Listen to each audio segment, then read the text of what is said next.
বন্ধুরা, তোমরা কেমন আছো? আশা করি তোমরা সবাই ভালো আছো, আর আমিও ভালো আছি। সবাইকে গুড আফটারনুন। আজকে আমি বানাচ্ছি কচু পাতা আর লাউ পাতা দিয়ে ছেঁকা।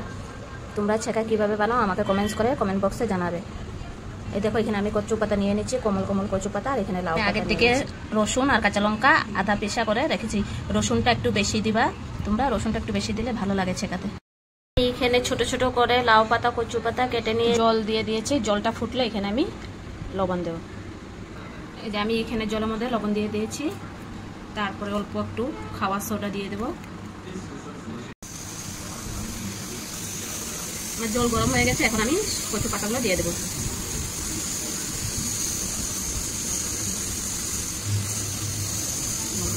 এখন আমি অল্প নেড়ে চেড়ে নেব। দেখো তোমরা কি সুন্দর গলে গিয়েছে আমার কচু পাতাটা। এখন এখানে আমি দিয়ে দেব রসুন কাঁচা লঙ্কা আধা পেশা করা। তোমরা চাইলে আধা ছেঁচেও দিতে পারো, লঙ্কা কাঁচামরিচ কাটা করে 2 ফাড়া করেও দিতে পারো, কিন্তু আমার গোটা গোটা ভালো লাগে না, তাই আমি একটু আধা পেশা করে দিয়েছি।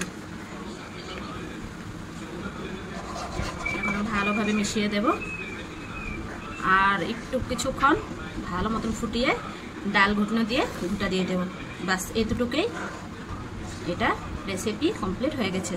তোমরা কিভাবে বানাও কচু পাতা ছেঁকা আমাকে কমেন্ট বক্সে কমেন্টস করে জানাইও। আমার ভিডিওটা ভালো লাগলে সাবস্ক্রাইব করে দিও।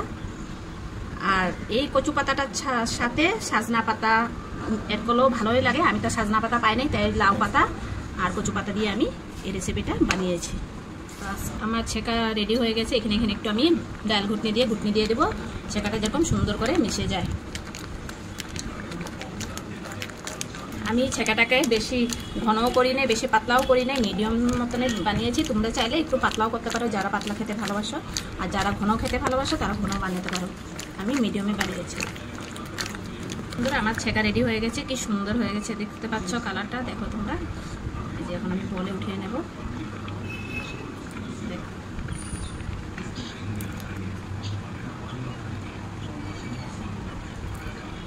দেখো বন্ধুরা, আমার ছেঁকাটা কি সুন্দর হয়েছে। কিভাবে বানাও ছেঁকা কচু পাতা আমাকে কমেন্ট বক্সে কমেন্টস করে জানাও। বাই।